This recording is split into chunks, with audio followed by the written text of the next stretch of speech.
In this fast-paced world na napapalibutan tayo ng fast fashion brands and mga businesses that offer products that are made cheap and made super fast, how do small businesses who offer handmade products, whose processes are slower than, the fast fashion brands, how do we compete? If you are a small business who are interested to know the answers to these questions, then we are so happy to let you know that in today's episode, we have Anya and Jamie of Anthill Fabric Gallery joining us for today. So, if you are excited to know the answers to this question, then stay tuned and watch this episode.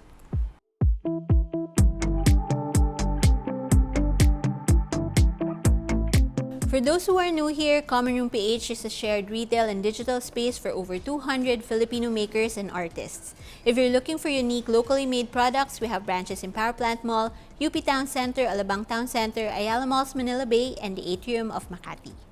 Hi, I'm Anya. I'm Jamie, and we're Anthill. I am the co-founder and managing director of Anthill Fabric Gallery. I am the managing partner of Anthill and also co-founder and sustainability manager of Barrio, which is the circularity arm of Anthill. Anthill is a social and a cultural enterprise that's based in Cebu, Philippines, and we work to provide sustainable livelihood to our partner artisans across the country.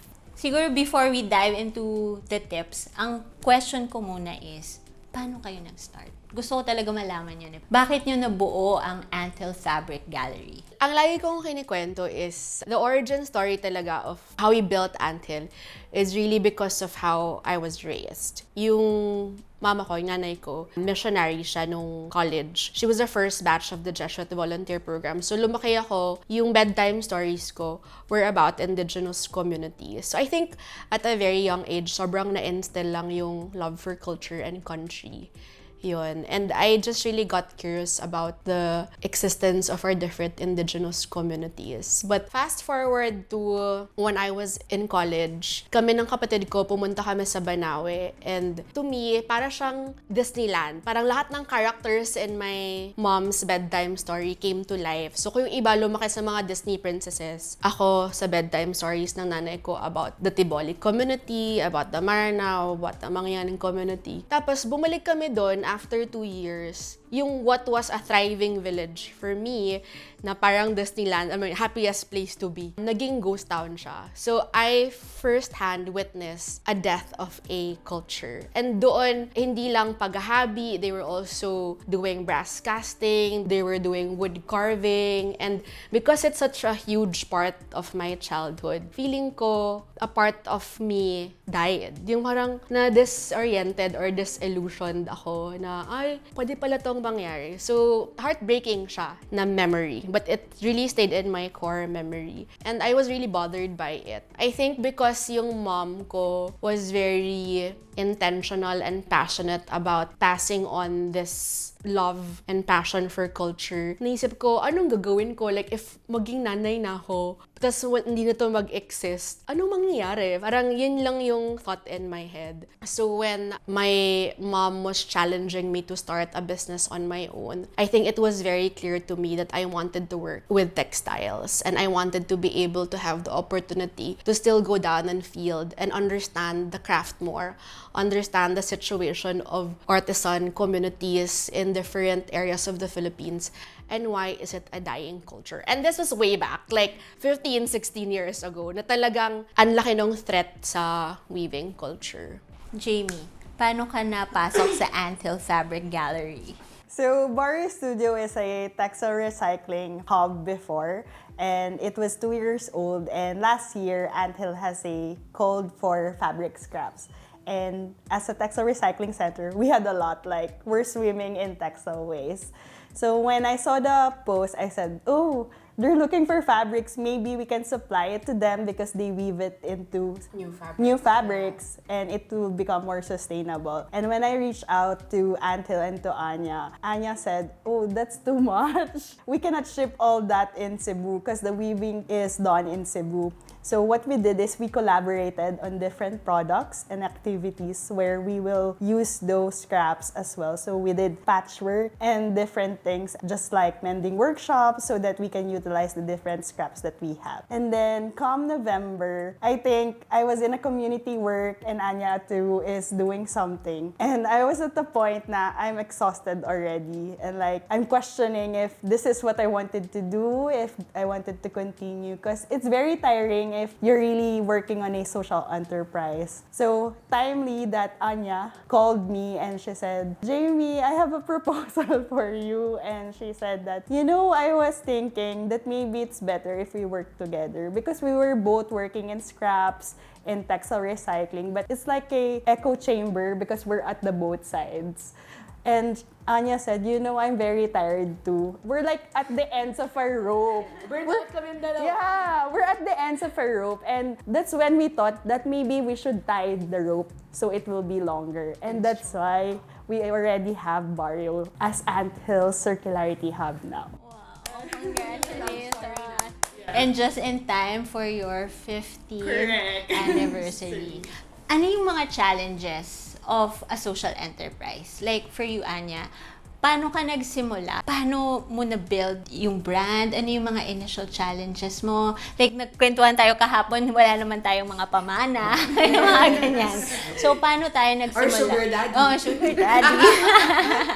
So, paano tayo nagsimula and paano natin, ano yung mga initial hurdles of building a social enterprise and how were you able to somehow get past that first initial hurdle kaya umabot kayo ng 15 years and now you have Barrio with you? Siguro, yung simula, feeling ko talaga sa pangarap, diba? Kaya namin sinasabi na we're weaving dreams constantly because it really is the anchor to a lot of things and that's what keeps us hopeful. And sabi mo, wala naman tayong pamana, but it's also a very big motivation for me, for my mom, and for a lot of mothers and daughters in the communities that we work with to somehow be able to pass on something. Na magkaroon sila ng pamana, na mayroon silang legacy.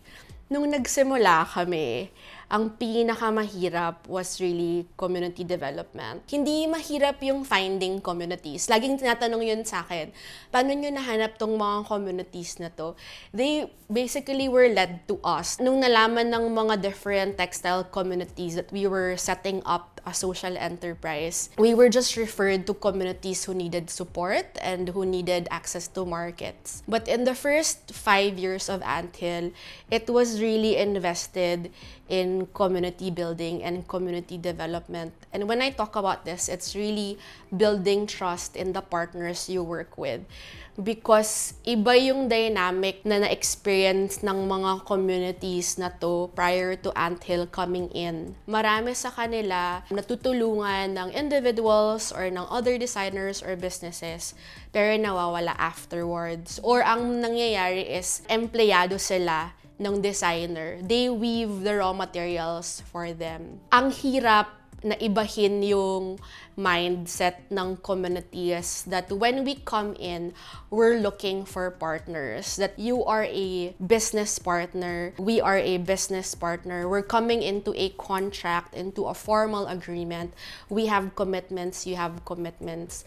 They had their own stories of trauma, of transactions that they were deceived. And so the first 5 years was really about trust building and presence. So maraming field work. And I think also what's exciting about Anthill is we work with indigenous communities, rural communities, and urban communities. And in these communities, iba-iba yung dynamic. Iba-iba yung uri ng pakikisama. Kasi iba-iba yung realidad nila. So yun yung naging challenge nung first 5 5 years, ano yung ibibenta namin kung hindi strong yung partnership namin with the community? I think it's just like the vendors, that the brands that are under common room, right? You should be able to establish that trust, that relationship of trust before they're actually going to do business with you. It was also a struggle between my mom and I, kasi my mom was coming from a traditional way of doing business where I was coming from a development sector. So I was all, first 5 years, let's invest in professionalizing our supply chain and building the capacity of our community. Kasi wala akong lakas loob na mag-marketing kung hindi ready yung community partners namin at kung hindi nila naiintindihan what we were getting ourselves into. And importante na i-share namin yung vision with them. But my mom also was like, no, kailangan na natin kumita. Kailangan na natin mabawi yung investment sa pagbiyahe, sa pagpamili ng tela. Kailangan na natin tong i-put out there. Isa pa is yung kultura din sa mga communities. Meron silang culture of mendicancy. Sanay silang namamalimos, or yung mindset nila is, tutulungan nyo kami. You're going to pull us out of poverty. Yung ganong expectation. So we also had to change the language, the vocabulary, and shift the way we ask questions to the community. So all this, the first 5 years, we had to really learn and experiment. So, when we come to the community, we don't ask them what they need. We don't ask them, ano po yung mga challenges or problema ninyo. Because when you start your dialogue and conversation with that question, nagiging very negative na yung patutunguhan ng conversation. Whereas when you ask them in development practice, it's called appreciative inquiry. You ask them like, what are your dreams? Saan ka magaling? Anong gusto mong gawin? Talagang nabubuhayan sila, and then they start talking about their dreams and their hopes. Ito yung alam kong gawin. Biglang binavalue nila yung talent nila. Nagiging talent showdown and showcase siya.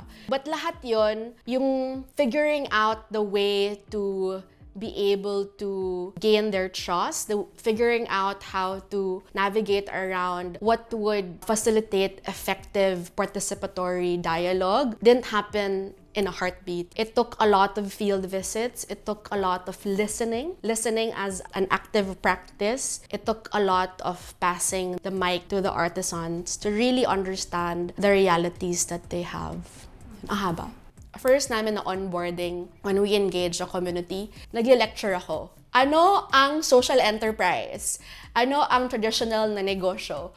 Anong ibig sabihin ng Anthill? As in, tinatranslate namin yung lahat in Tagalog, Bisaya. Kasi importante na naintindihan nila. So when somebody comes in, like a collaborator or a partner, they themselves can explain what Anthill is. And it took a while. Like, ngayon, when you go to our partner communities, they'll say, Anthill is our partner. Hindi nila sasabihin, amo namin si Anthill, or supplier kami na Anthill. It's very clear, they always say, Anthill is our business partner. Sobrang nakakakilabot. Diba?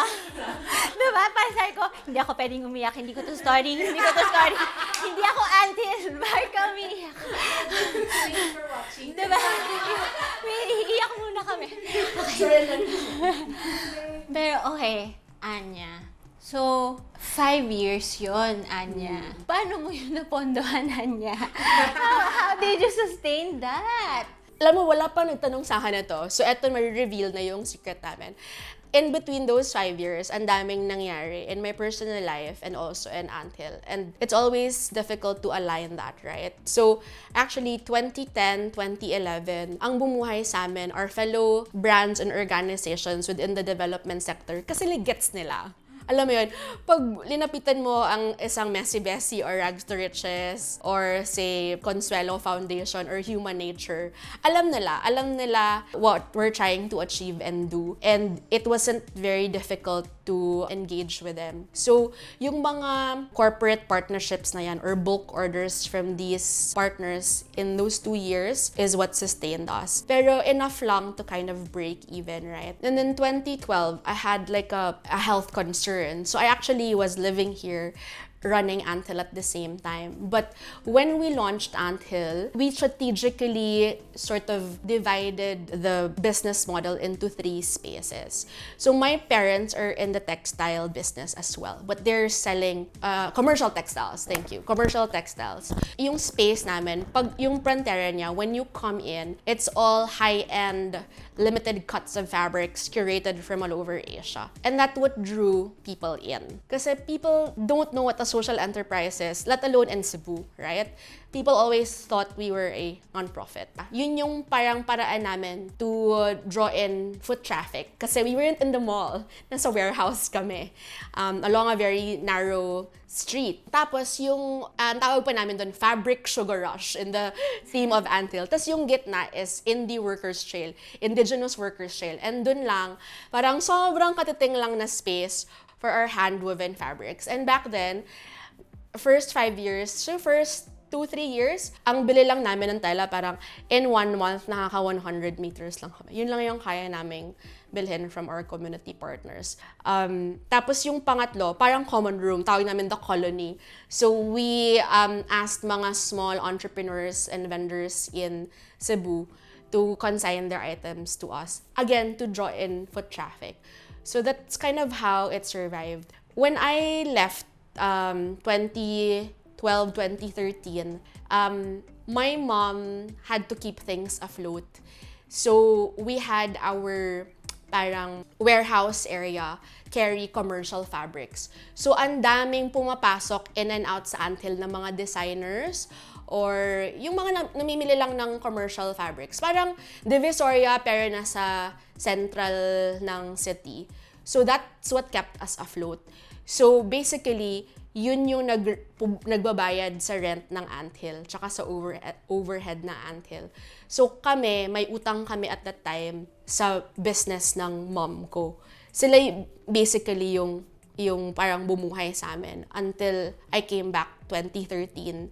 Yun yung one of our difficult times, but pivotal din yun. So 2013, I came back and yung condition ko with my mom is I'm going to continue and grow this business, but I can't do it with you. Hirap! Masakit yun na break. Masakit na breakup yun. Even for her. Di kami usap na 3 buwan.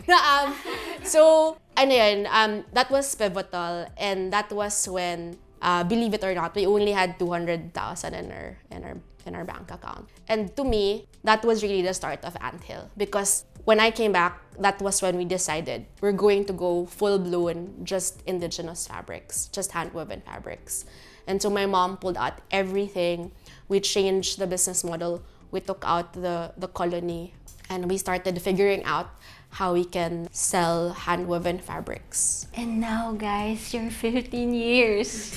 So, Jamie, what attracted you to Anthill? What made you say yes to Anya?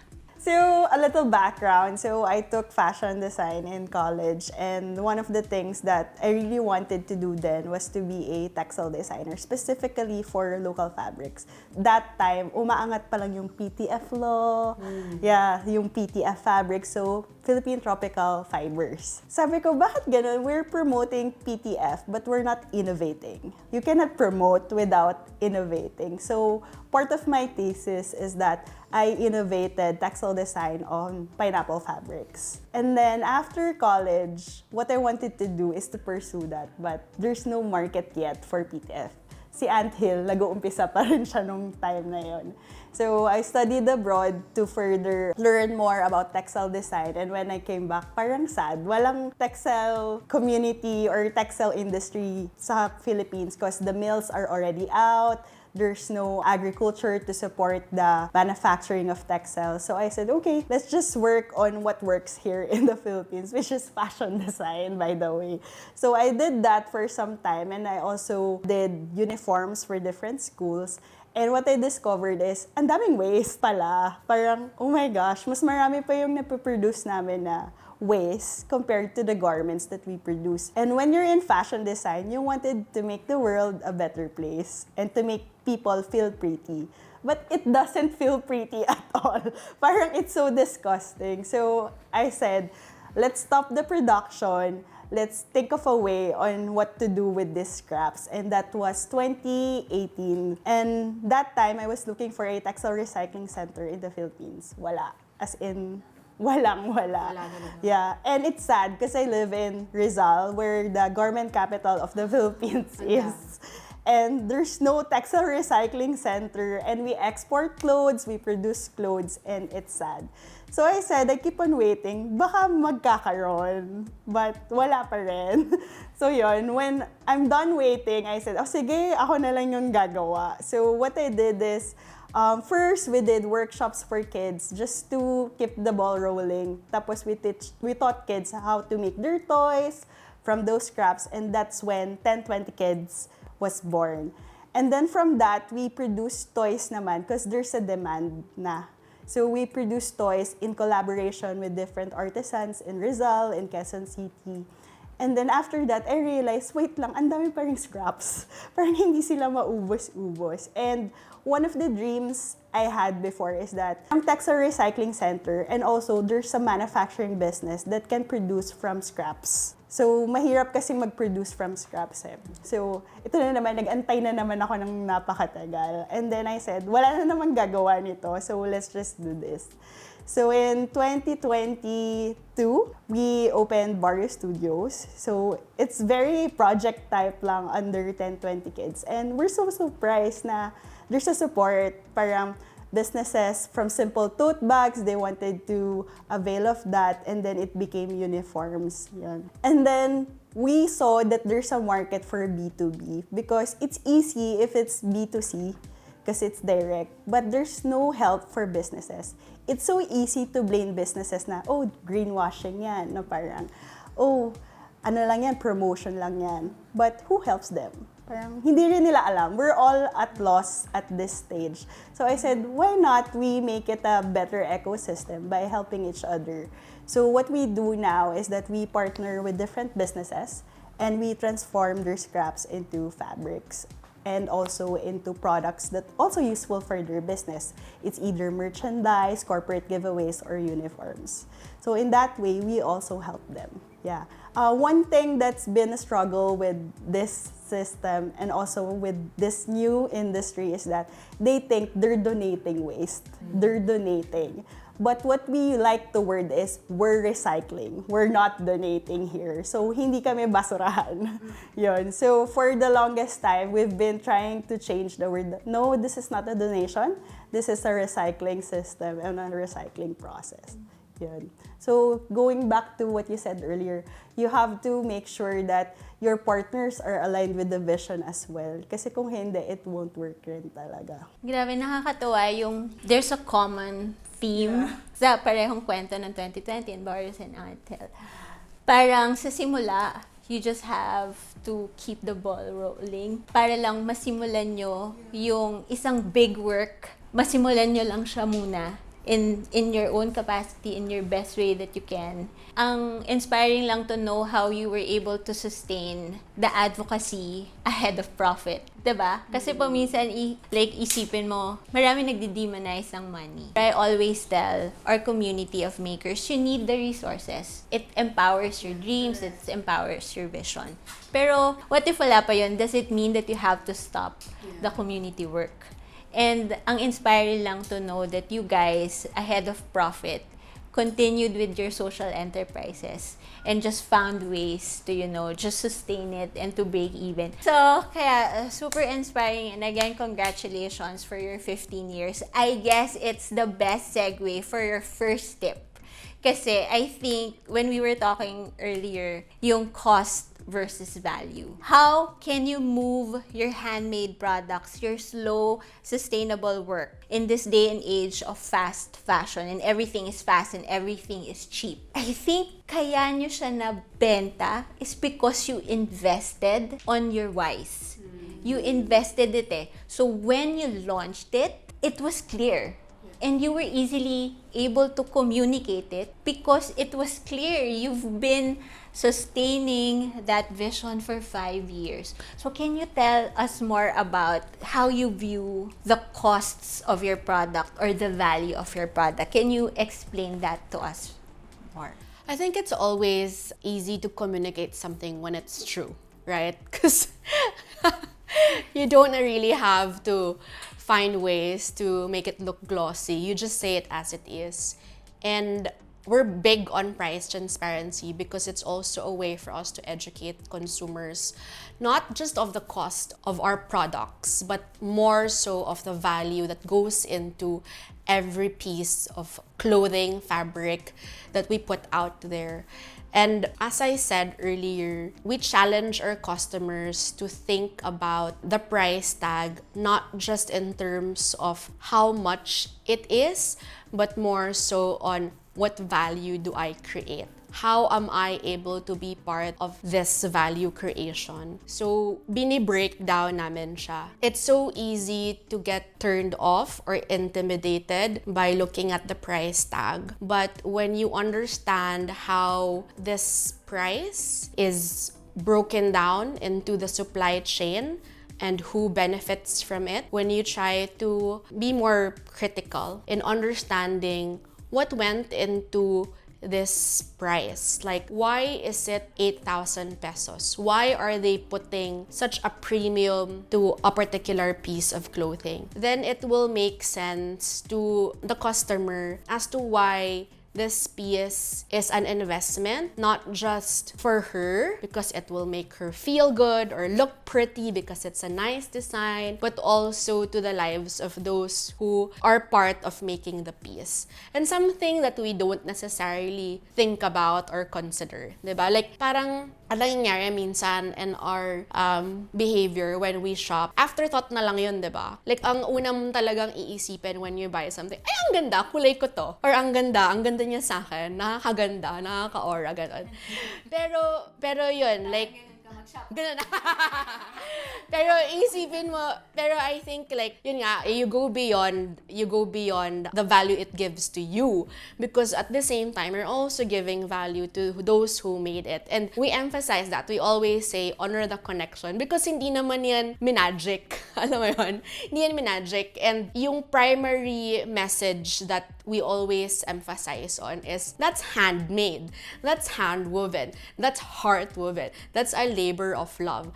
People actually spent time to create that piece. They are artists. They are artisans. If you don't undervalue yourself, then you shouldn't also undervalue others. If you're wanting to buy a piece because you want to elevate your value, then you should do the same for those who are making it. So, yun lagi yung binibigyan namin ng emphasis. And a lot of artisans are not enticed to learn the craft because it's undervalued nga. And the way they're undervaluing it is, yun, discount naman, or bakit ang mahal, yan. So, kailangan maintindihan nila na mahal siya dahil ginagawa siya ng sobrang pagmamahal. Kanina, Jamie, you mentioned yung mga online shops. Alam na natin, wag na nating pangalanan.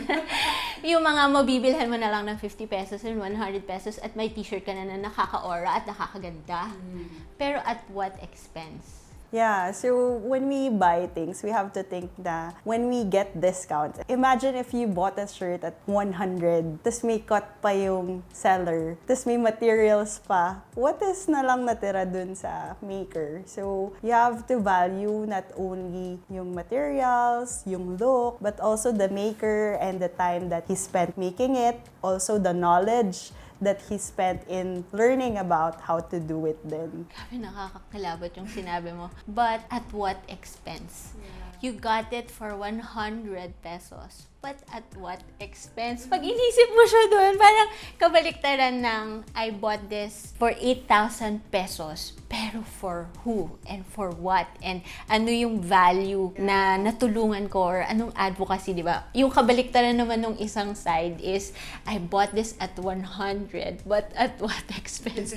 Pag iisipin mo yun, oh my gosh, sinong gumawa nun at magkano na lang yung binayad sa kanya? And anong mga sistemang kailangan gawin behind the scenes para maging ganun yung presyo nun. So, parang pag ganun yung iniisip mo, parang nakakakilawat nga.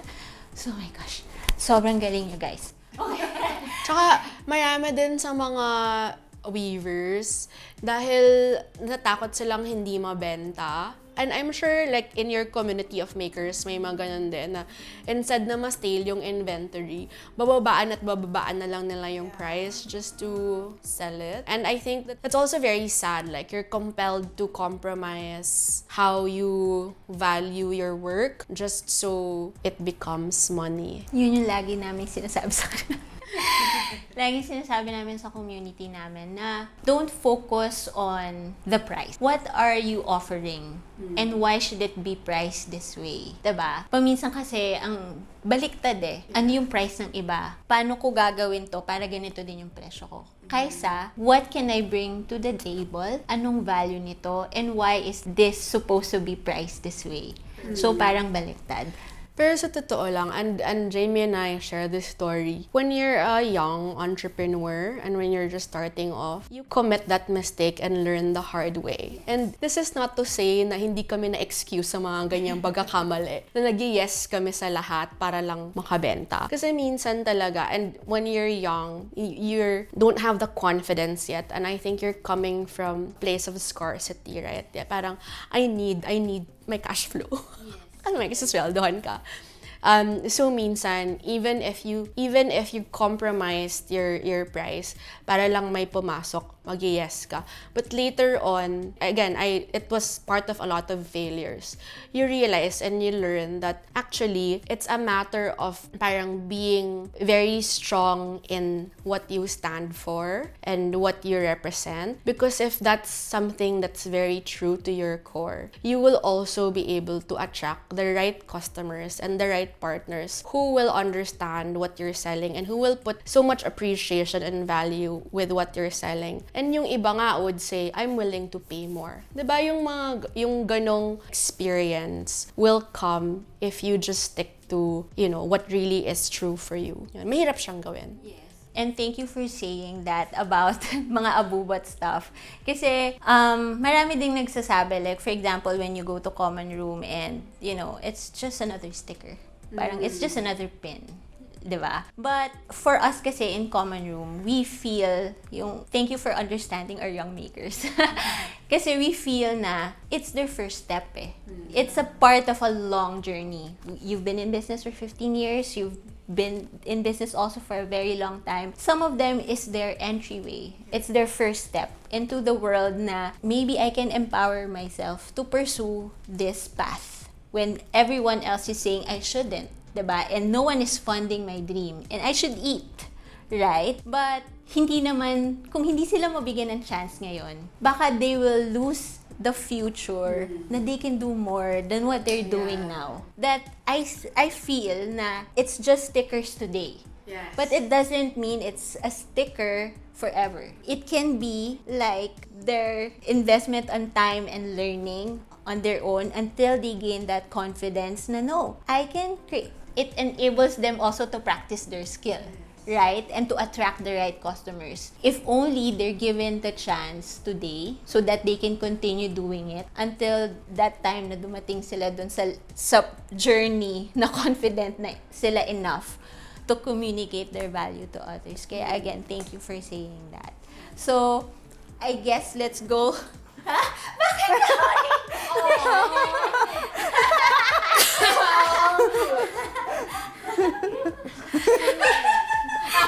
Natawanan ka lang ni Mama. Sorry, kailangan ko i-review.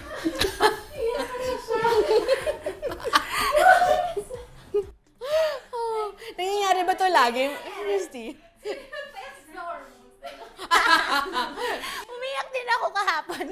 Yan. Kaya talaga, as in, grabe, thank you talaga. Nakakaiyak pala yung pinagdaanan natin. Naiyak siya.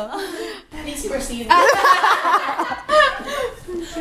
Okay, so I guess like we can proceed to tip number 2. So how do you communicate that value to others? Because we know the value. We know why the price tag is this way. So how do we communicate that so people will understand the value? Ang ganda nung una mo sinabi kanina. If it's true, you won't have a hard time communicating it. Can you expand on that? when you're authentic about something, tendency is you gravitate around attracting authentic people also. And you can't fake authenticity, like people see through you if you're not being real, yun. And I think you just, with Anthill, I was sharing earlier, during the pandemic, we were just being very transparent with our challenges and struggles. When we started, we just shared our journey, and it wasn't difficult for us to pass the mic to our artisans and not have a script ready for them, because we trust that what they'll say is true, and we were not afraid of what they will say about us, about our partnership. And same goes for any Anthill collaborator, partner. I think when the relationship is anchored and founded on truth, it's very easy to tell stories. And to be honest, I feel like that really what resonates with a lot of our proud weavers, proud weave crafters, and that's why they themselves become advocates, because they appreciate that we're honest in the way we work and we're honest in the way we do business. And we're not afraid to be vulnerable. We're not afraid to also admit if we make mistakes and if we fail, and it makes the journey accessible, and people always feel part of it. Yun. So, halimbawa, in our storytelling, just to answer your question, yung pinaka-effective, magkikwento lang ako, nung pandemic, hirap na hirap kami to pivot, to figure out a way to pivot. So we had so much inventory of fabrics and finished goods. And eto na yung sale na lang kami ng sale, because we were really just trying to liquidate our stocks just to be able to keep the business afloat. And then we always turn to our community partners. And then we had that dialogue and we were asking them, how can we support you in this very, very trying times? At that time, we did that because, we were scrambling. Like, the team felt like we're not anymore doing the work that we're meant to do. Like, pagod na kami na yung pinupost namin on Instagram, puros na lang product push, na feeling ng team na disconnect na kami from our impact work. As in, ang baba ng moral sa Anthill nung mga time na yon. So, okay, like, isang araw, sabi namin, sige, let's check in on our partners. We do that, we check in on our partners, but ginawa namin siyang workshop para nag-exercise kami na, with our very limited resources, how can we help you? Tapos sabi ng mga nanay, Ma'am, hindi kami marunong mag-Facebook live selling. Hindi kami, parang lahat ng tao, yun yung ginagawa. Lahat ng tao naging online seller. Ma'am, wala akong bumibili sa Shopee, hindi kami marunong mag-Shopee. Di kami marunong mag-Lazada, and no one's going to buy fabrics, hand-woven fabrics in these platforms. So they said they want to be able to learn how to market their products digitally. They want to learn digital marketing. So we thought, okay, this is probably easy to do. And so we launched our very first online community fabric store. And prior to the launch, oh my God, they owned it. Sila yung nagpa-teaser, gumawa sila ng parang number 1, number 3 days to go. They had creative ways on how to hype up the launch of the fabric store. Sila yung gumawa nun. And it was so effective. On the first day, people, parang we didn't realize that there was another market of proud weave crafters apart from the wearers that were untapped. And that was because of the power of the artisans owning it and using their stories and their voice to actually share that this is ours. So yun. I think the way we have really done it in Anthill is putting the face to these artisans. When we say wear with intention, honor the connection, that's really what sets us apart, right? Because when you shop in fast fashion brands, you don't know who made that shirt, but in Anthill, apart from the story tags that write the artisan, we can introduce you to Nanay Nati. We can introduce you to at Nanay Auring. You can have that special connection, and you can actually, both have mutual gratitude in saying now you added value to me in the same way that I added value to you. And I think that really what makes the storytelling easy, and that's really what ultimately our community of customers appreciate, because it's real. Yan. Sabi nga ni Maloy, one of our former colleagues the other day, I love Anthill because it's real. Ayun. And everything is real in the supply chain. Yeah. It's all real. Yan. The mess of it is real. Sobrang inspiring. Pero I think kaya kayo merong storyang ikukwento ay dahil nag-invest kayo sa storya na yun. 'Di ba? You took the time so that your brand will have that story. Parang hindi siya because of your intention, because of your dreams for these communities or your dream for the Philippines, 'di ba? Because of these dreams, nag-invest kayo ahead of profit. And because when you were ready and you were able to, launch your businesses, you already have stories to tell. You don't have to, let's make a script and make a story. You don't have to say it because you already have stories. You have tons to tell.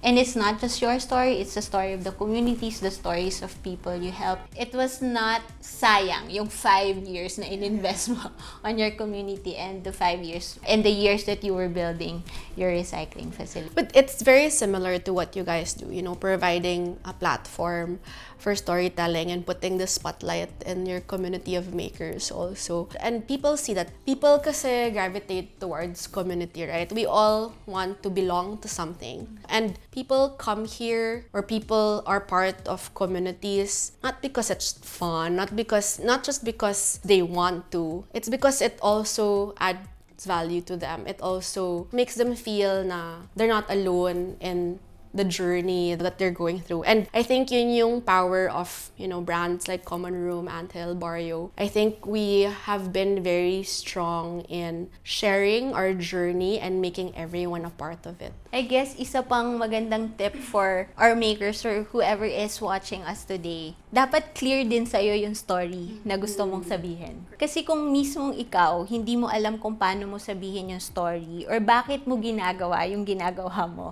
baka mahirapan ka ngang sabihin bakit ganito yung produkto mo kasi you yourself can see it. So siguro if you're at that stage when you're wondering, bakit hindi nagre-resonate yung ginagawa ko sa ibang tao? Baka meron ding disconnect sa gusto mong gawin, sa nilalabas mo. It's possible na you're creating products that other people want. You're just creating it because people want it or maybe because it's trendy, ganyan, diba? But maybe if you stay true to yourself and you create products that resonate with you, maybe you can communicate the stories of the products and the things that you make better because these are the things that are valuable to you and the things that are important to you, and you feel like someone out there likes the things you like and value the same values that you have in your brand and in your businesses.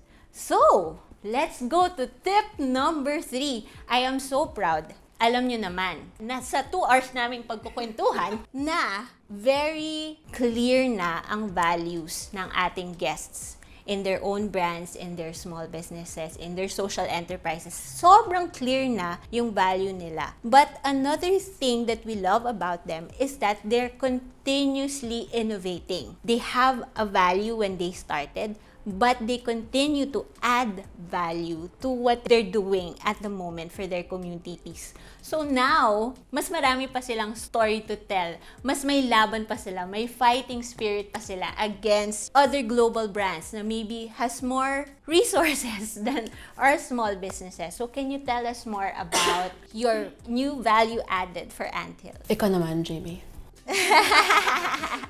One of the things that we really love in Anthill is that we don't only celebrate culture, but we celebrate circularity.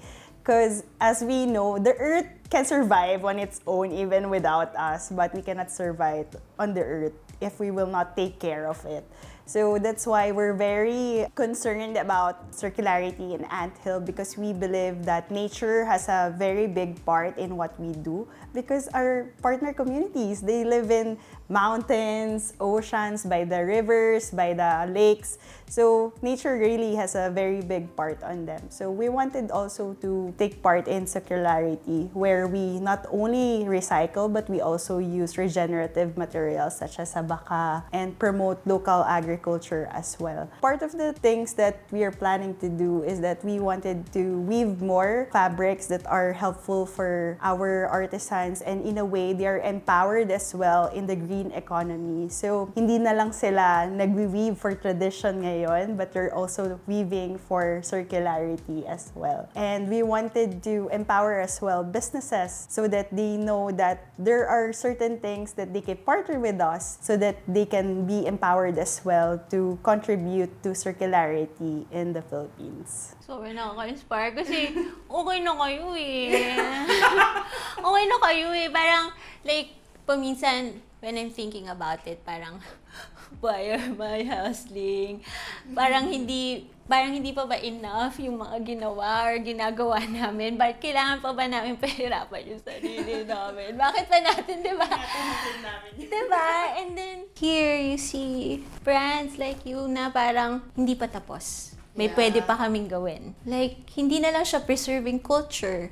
It's actually empowering them that beyond what they're doing, they can still do other things pa. Ang ganda ng sabi mo kanina about you have to have a very clear story before you're able to communicate it effectively. Kasi it's also very clear, parang clarity in terms of your commitment to purpose and your commitment to your why. But if hindi klaro yung why mo, you're not able to articulate that, right? But you know, in the past years, through the years, I've also come to realize that stories also evolve. And that's kind of what happened to us, right? And everything has organically evolved. And what matters lang is how you're able to take your community along your journey. Collaboration is also very important because sometimes you get stuck. You get stuck in your creative vision, and sometimes you need that refreshing perspective, or you need someone to work on a vision with you that you probably are not able to execute on your own. Sabi mo nga, stickers lang ngayon. Pero baka in the next run, na siya? 3D, whatever na siya. Alam mo yun, parang big artwork na siya, di ba? Nung simula, yung mga artisans ng Argao, matatanda na, ayaw na lang matutong mag-weave ng waste. Mahirap siya, matagal siyang gawin, and gusto nila kumita kaagad, kumita ng marami. So they were old dogs who didn't want to learn new tricks. The younger weavers were more open to it. But if they weren't up for the challenge, it wouldn't have happened. Now, part of the ecosystem is kung hindi din namin iyon effectively na communicate kung paano siya ginawa, this is what was put into creating these fabrics, makapal nga siya, pero okay naman siyang suotin, and we didn't have customers buying it, then we wouldn't have grown this innovation, right? But so when we had all that support from our customers, dun lang na-realize nung artisans yung potential of weaving waste. It really takes an ecosystem to make things happen. I think that's just all I'm saying. Na you can't be a lone player and making a dream come true. It really is all stakeholders involved. The reason I reached out to Jamie and linigawan ko talaga siya, kasi naisip ko, pareho naman kaming ginagawa. Amin in Anthill weaves, sa kanya commercial fabrics. Marami din kaming dead stock fabrics. Minsan nagkukulang kami ng dead stock fabrics for uniforms. Pag nag-combine kami ng powers, mas malaki yung impact namin. Individually, we're barely creating a dent. We felt like, okay, we're both very limited in our resources on our own. Perhaps if we come together and work together, then we're able to support more companies who are actually looking for circular solutions. Also, they don't know what to do with all these scraps, If our role is to just present options lang, then maybe you can do this, maybe you can. It doesn't necessarily have to be us doing it for them, but that already would make a lot of difference. When I was in this program, sabi nung isa naming mentor na I think yung biggest strength ng Anthill is managing all these different stakeholders. Basically, we were like forming a web. But I didn't feel like Anthill was at the center of it all. We may have been at the center of the entire ecosystem. But weaving those strands, it was all happening simultaneously. And may mga times na pagod kami and hindi kami gumagalaw. Pero kasi gumagalaw yung iba, so nahihila kami. Sobrang ganda nung tip na sinabi nyo about value creation. Gusto mo nang i-end yung story, pero hindi ka pa ready i-give up yung story. So, for our young makers who feel like they're stuck and parang wala na silang ma-add to their work. Maybe having fresh eyes then and reaching out to other people can help spark that next chapter in your story. Tapos, naalala ko nung nag-resign si Maan. I told her na parang, anong madadala ni Maan? Parang pareho tayo ng problema. Ano kaya? So, parang I feel like my limitations equals common room. Parang ganun yung feeling ko. Like, what common room is, kung ano yung inabot niya. Ganun ko siya tingnan, hanggang dun lang siya. Kasi yun lang yung kaya ko. Diba? Mag-holding hands na tayo. I feel like, kaya siya ganito lang ngayon. Kasi yun lang yung kaya ko. So, nung dumating siya sa picture, I feel like, okay, may pwede pa akong ibang gawin. At may pwede pa siyang ibang gawin. Yes, Jenny. Kaya, ayan, may mess studio kami na dumumblema din kami. May bago kaming story ang kailangan i-solve. Pero ayun, nakakatuwa din. Tapos going back din dun sa point mo about just inputting or parang planting the seeds dun sa mind ng communities mo about how to innovate or how to use weaves. Parang naalala ko din yung story ni Common Room na we are giving our spaces for this fee. For example, it's a fixed rent or consignment rate. It's always like that. The fixed rent is not enough to cover the overhead. So if they don't meet that, we always prefer that they meet the 35%. Kasi the fixed rent really won't cover it. But we offered it to them at that rate kasi we believe in them more than they believe in themselves. Parang they feel like they won't be able to meet the rent. But we took a chance. Alam namin that you will earn more than that. It was just an entry rate just so they will have enough confidence for them to start. And sometimes, that's the point, right? It takes one person or a brand or a company or organization to believe in the power of making, of makers, for them to actually realize their potential and pursue their wildest dreams, wildest imagination of what they can do. Nakalimutan ko i-mention kanina na parang sabi mo, fresh eyes, diba? And it doesn't have to be limited to collaborators. It could be mentors, your friends, and kami ni Jamie, hilig kami mag-attend ng programs, accelerators, even if we don't win them, or even if we don't necessarily excel in them. But yun, just having different perspective. Doesn't necessarily have to be in your industry. Ang galing kasi value added, not only value added to the brand or the business, like value added si Jamie and her advocacy then of being a recycling facility, now a sustainability arm of Anthill. Value creation in yourself also. Kasi if you invest in yourself, whatever growth na meron ka sa sarili mo, you bring to the business.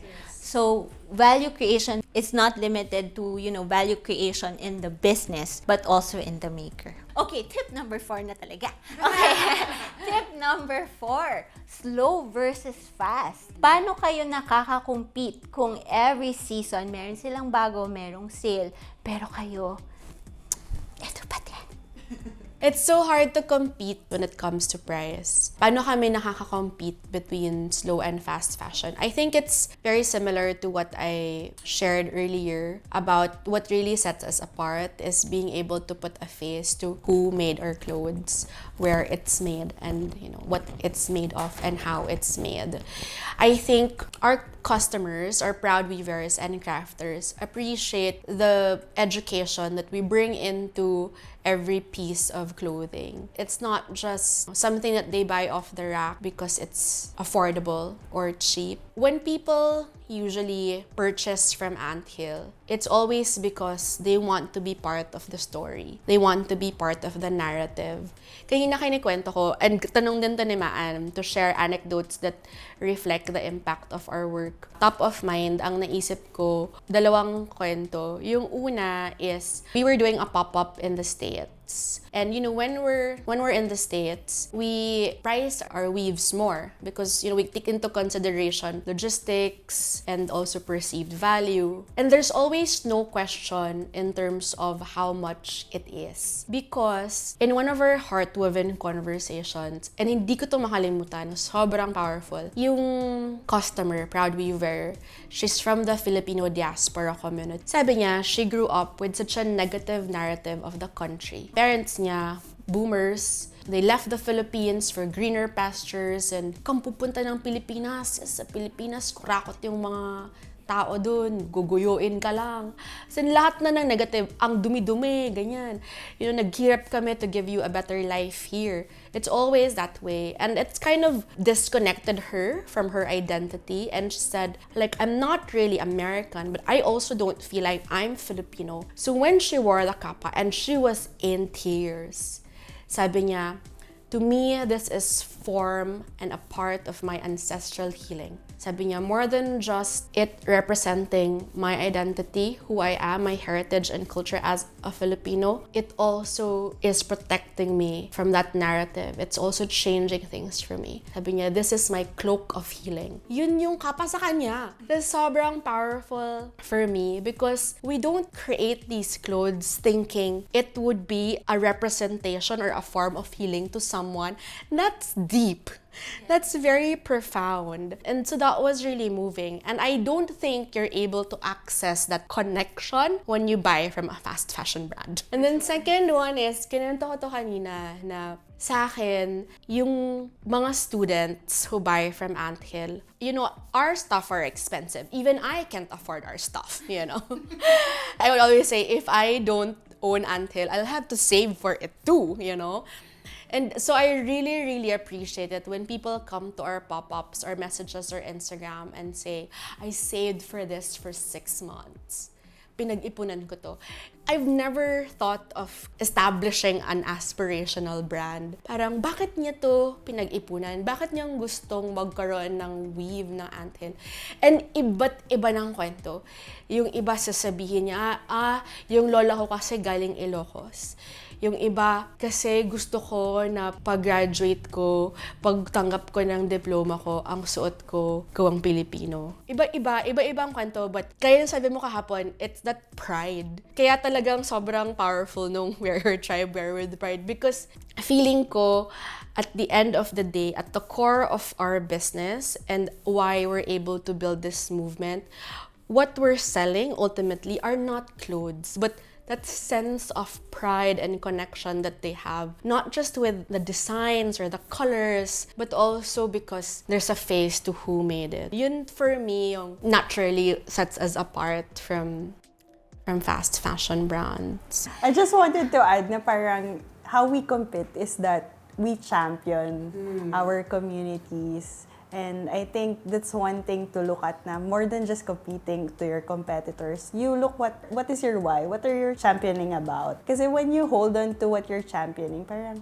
there's a bigger picture, pull, na hindi lang siya basta masisway when things go hard, Ang galing lang kasi when we hold sessions with our makers, we always try to convince them that you're not just selling a product. Because if you're selling a product, no one will buy your product. Why? Because people already have that. Yes, Okay? exactly. They are buying why you're making your product. They are buying your story. They're buying why you're different and what's the story you're telling. It's really not the product you're selling. If you're competing with, you know, global brands, fast fashion brands, international brands, people who have more money than you really can compete with them in terms of product, in terms of their prices.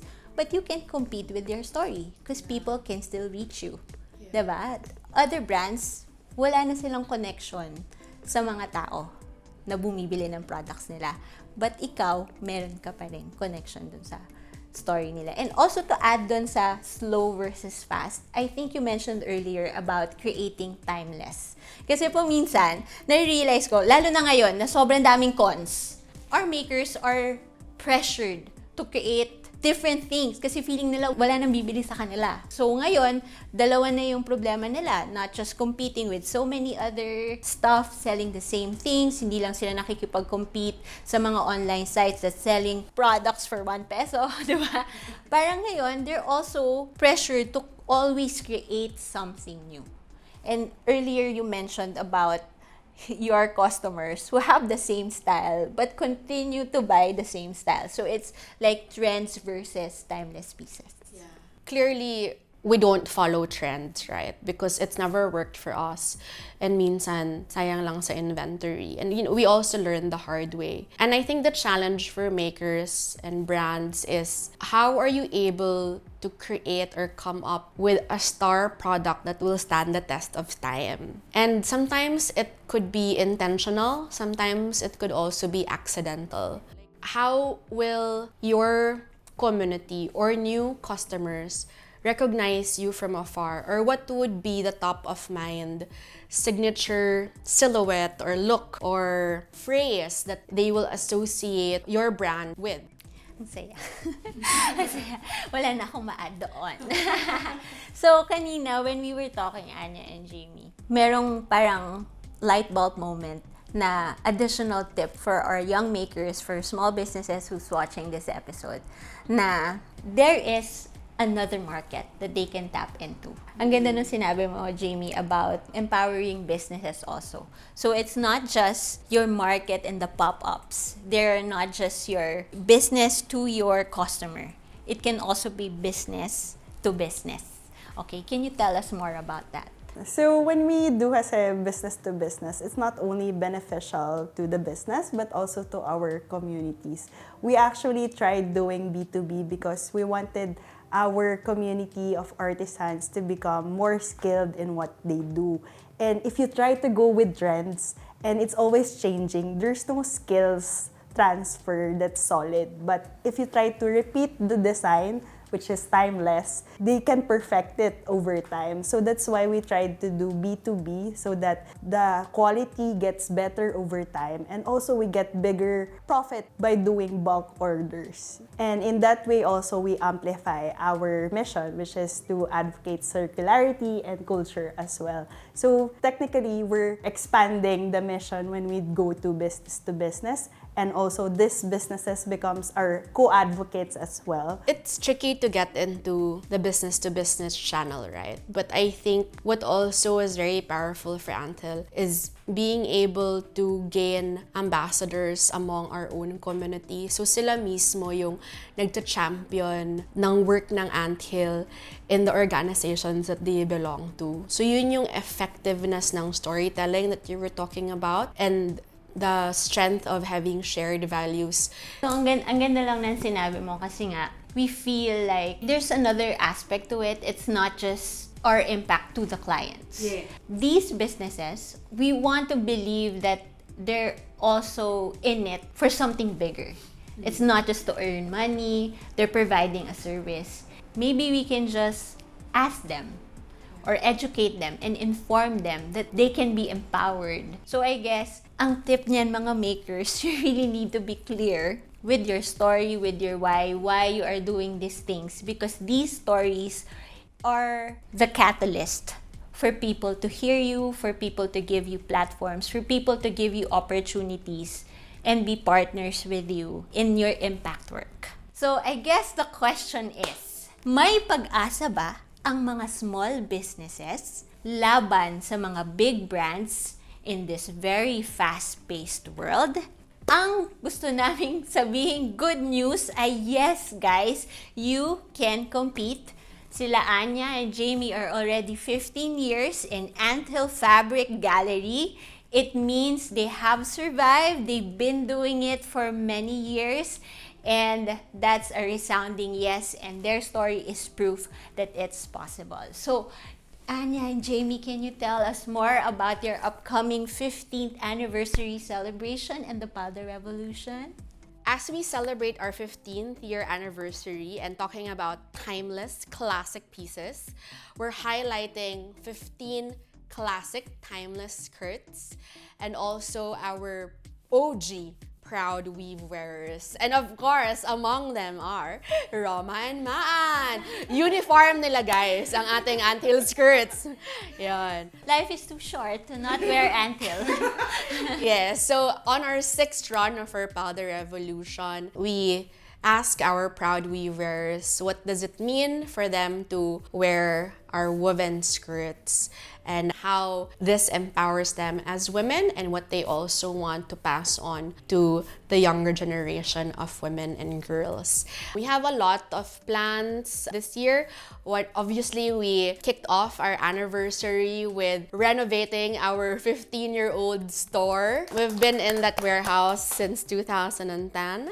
And now it has a fresh look. And we also have fresh partners. We also launched and announced our partnership with Barrio as our circular hub and welcomed Jamie into the A team. This year also, Anthill is very, very privileged and fortunate to be Maybank Foundation's Eco Weavers program implementing partner in the Philippines. Sobra. Ito yung parang biggest blessing of the year. Kinukado ko kahapon na just when you feel like you're about to quit, something will come into your hands that will encourage you to keep going. So this partnership is very meaningful for us because it will allow us to scale our impact work in 3 communities in Argao, in Hablonan ni Laureana, our Argao weaving community in Bukidnon, our indigenous partner, the Raguyan Bukidnon tribe, and also hopefully be able to expand in Manila and set up our circularity hub. So I'm so excited to also work and collaborate with Mess Studio for that. Yan. And I know. And then hopefully at the end of the year, we're going to be able to come back to Manila and do our month-long pop-up again. And definitely have a partners night where we, celebrate the entire ecosystem of Anthill, our stakeholders, and share our impact story, what we have achieved together. Yun.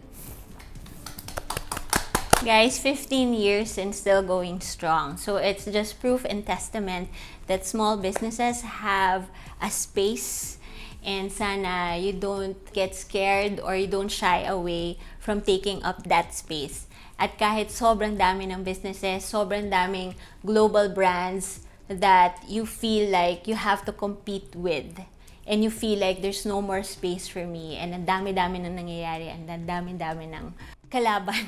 We're just here to remind you all, and ito ang ating mga proof that you can still take up space and you can still do things, you can still define your success, you can still tell your story, at walang ibang tumitigil sa inyo kundi yung sarili nyo. Kaya sana sabihin nyo sa sarili nyo na yes, I deserve this space and I will make my voice heard despite amid all of the noise and amid all of the competition that you feel na kinakaharap ng inyong small businesses. Again, guys, thank you, Anya, thank you, Jamie, for joining us for this episode. May mga nag-iyakan na. May mga nag-iyakan na today, and lahat kami nag-iyakan. Si Jamie, kunwari lang, pero parang nakita kong gumaganon-ganon sa kanila. And again, for those who are new here, our creative industry in the Philippines is thriving. And please support us here in Common Room.